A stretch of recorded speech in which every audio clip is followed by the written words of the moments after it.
Hi friends, Veronica back with you for part two of the Foster Parent Chronicles. And specifically this is part two of the video about E and L, who are our first placement. So if you have not watched part one, please go back and watch that. This is just a continuation of, again, two little boys, two brothers, E and L, who were placed with us about 4 years ago. So just a couple of, I just wanted to share a few touching stories and just things that I recall, again, from the time that they lived with us. As I mentioned, E and L were both very attached to me. They actually were dealing with some separation anxiety, but we worked through that. If you want to hear a little bit more about that, that's in part one. But they also dealt with some other issues, and so it did take a lot of patience. It took time. Or at least I tried to be very consistent with them. But it was, again, it's a learning process. One example, so usually when they got in trouble, we would have them stand in the corner, or they would have to, like the old school, write out, 50 times, I will not hit my brother, or I will play nicely, or something like that, because they did not like writing.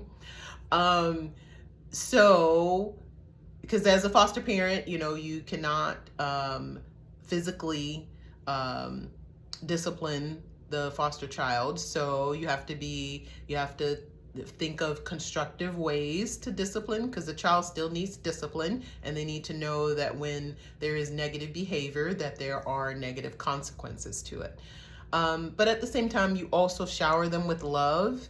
Like these little boys, like I gave them tons of hugs throughout the day. I just speaking positive things into their lives.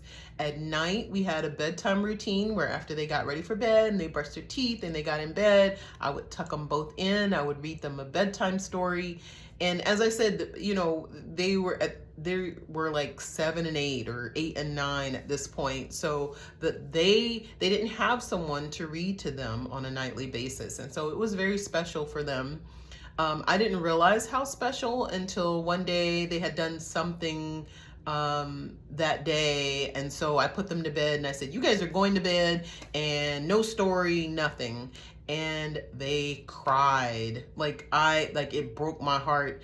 And I realized at that point that I could not use taking away that bedtime story as a punishment, because that was something that was very meaningful to them. And it allowed us to connect with each other. So I did have other restrictions that they were put on when they misbehaved, but bedtime stories was not one of them. So I would tuck them in and I'd kiss their little foreheads, and then we'd read bedtime stories. Or I would read a bedtime story to them. A couple of other things, we went to church together. We found a church that had an awesome children's church, where it was set up similar to, big church, as we called it, and as the boys called it. They would go to kids' church, and they had like a praise and worship, and they would sing songs, and they would do little activities, and there was a message and things like that. These boys loved children's church so much. Like I told you I have biological children, right? So my biological children took children's church for granted. These boys, like if we didn't go to church, or if for some reason children's church was canceled, let's say the teacher was sick or something, it was like they did not like that. It hurt them. They loved it so much. And I just remember E telling me one time, he said, Miss Veronica, he said, we never prayed before we came to live with you. And he said, I didn't even know that there was a God who loved me. And I'm sorry, it's making me emotional just thinking about it. But just being able to teach these boys that there is a God who loves them. hopefully will have a lasting impact on them no matter where they go, no matter what tough times they face in their life. Hopefully they can hold true to that. So, I'd mentioned in part one that, me as the Black mom and them as my white sons, um, I saw that as something positive and special, because we know that in today's world there's a lot of racism and a lot of hate based on the color of a person's skin, which is very unfortunate. So my hope is that no matter where these guys face in life, no matter where they go, how they get, that they won't be the ones that look at Black people and say, oh, all Black people are like that, or, oh, have all these negative thoughts towards Black people. Because for a year of their lives, they had a Black mom who loved them, who kissed their foreheads, who read to them, who took care of them, made sure that they were clean and fed, and just really made sure they were safe and took care of them. So aside from that, or in addition to that, I'll say, I did teach, so I taught L to read. He couldn't read when he came to live with us. Again, I would say he was probably around 7. E was on a first grade reading level. Now, he was an older brother. He was on a first grade reading level, so he was struggling. He had, he was in special education, had a IEP. I was able to work with him to get him, he was almost on grade level. So at that point, I think he was in 4th grade. So he was almost at a 4th grade level by the time he left us. And it took, again, that time. These kids needed time. It's not that they were suffering from a learning disability, but they needed someone to take that time with them. So we implemented reading time. They knew when they got home that they washed hands, they got snack, but then right after snack was reading time. And so they had books that were on their grade level that they had to read, and then they had time with me that they would either read to me or I would read to them. So again, of course, E, because he was older, he did a lot of reading to me, and he got up to chapter books. He was so proud of that.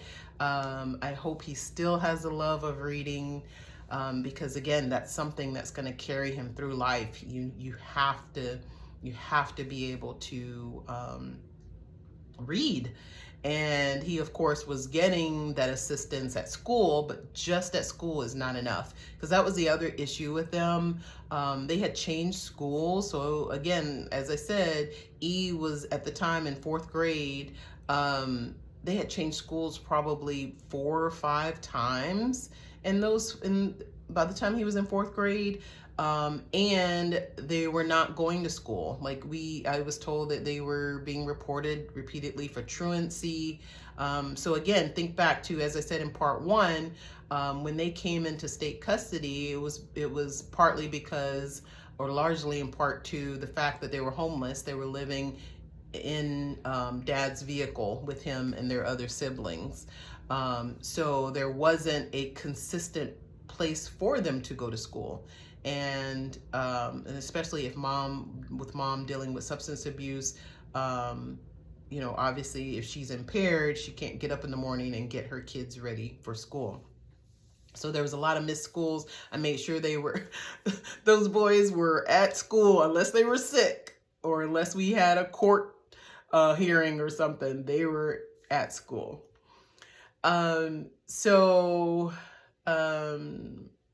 Trying to think of what else. Just a lot of positive moments. Now, of course, I'm naming the positive, but I also will circle back to the challenges, because there definitely were challenges.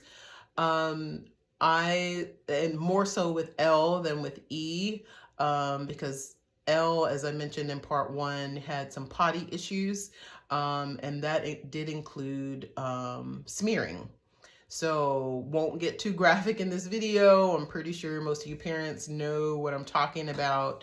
That's another one of those instances where if I had seen it on paper, or if someone had told me ahead of time, I would have declined the placement. So again, it worked in his favor and in my favor because I didn't know that.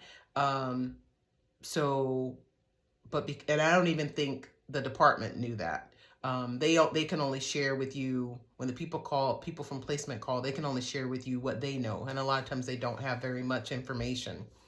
But it was something that we worked through. He had a behavioral intervention therapist. He was receiving counseling once a week. Along, his brother was receiving counseling as well. So again, it's just one of those things that we worked through. But I have to tell you, it was frustrating. And I got to tell you, I'm kind of squeamish.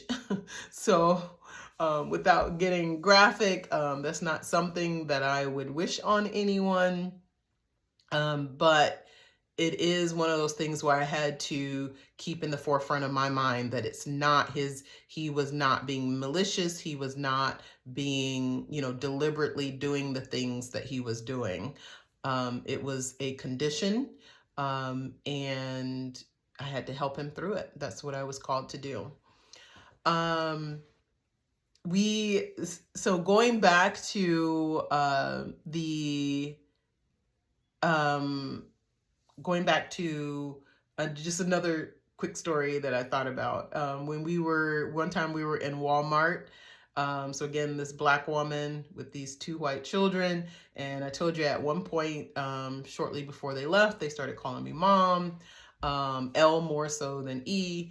And so we're in the store and L says, "Hey mom," and asks for something or whatever. And so this older white lady overhears it and she starts staring. And so, we're continuing on our shopping trip, and then we, slowly keep running into this lady and she's still staring. And so finally, and I looked over at her and smiled, and she finally came over and she said, are you their mom? And I said, "Yes, ma'am, I am." And she said, "Are you stepmom?" I said, "Well, actually, I'm foster mom."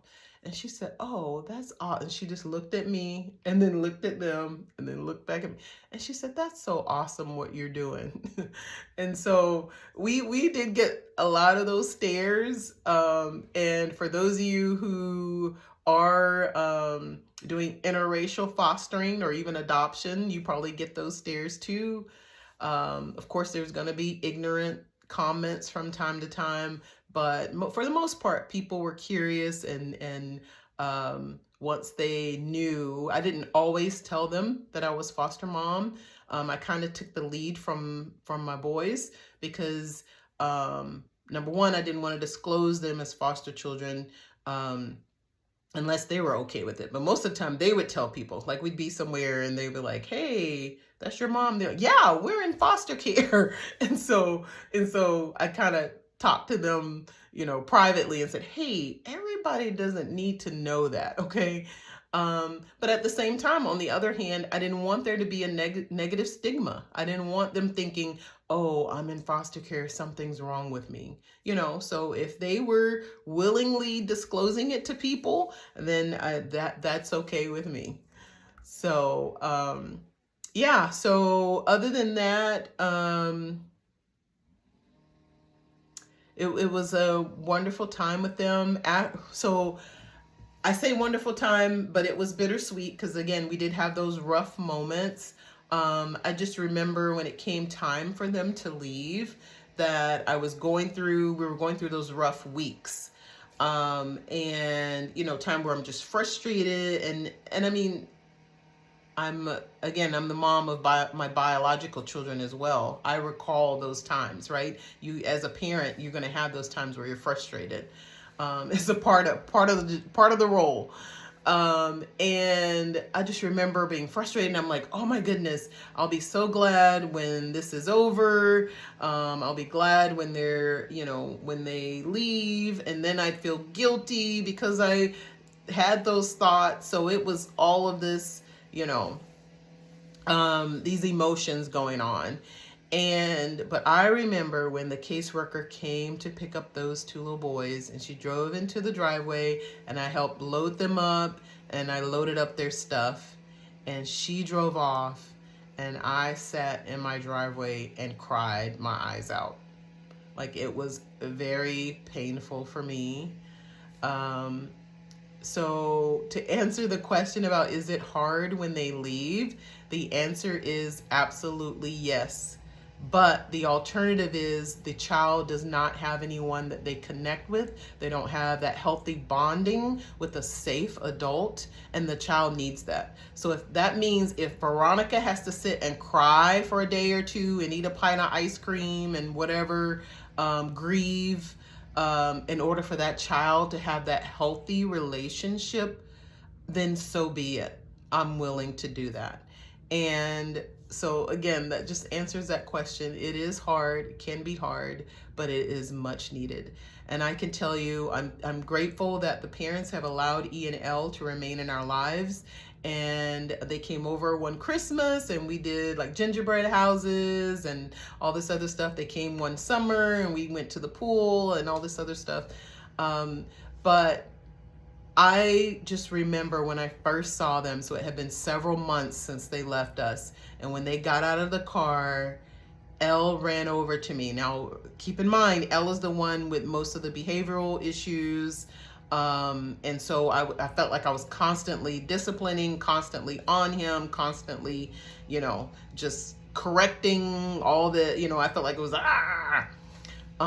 Elle got out of the car, ran over to me and gave me the biggest hug. And he said, I missed you so much. That let me know that I had had an impact in his life. And I hugged him back and I said, I missed you too, baby. And I hugged them both. So that is the Chronicles of E and L. I will have other stories about other children in future videos. Thank you for listening.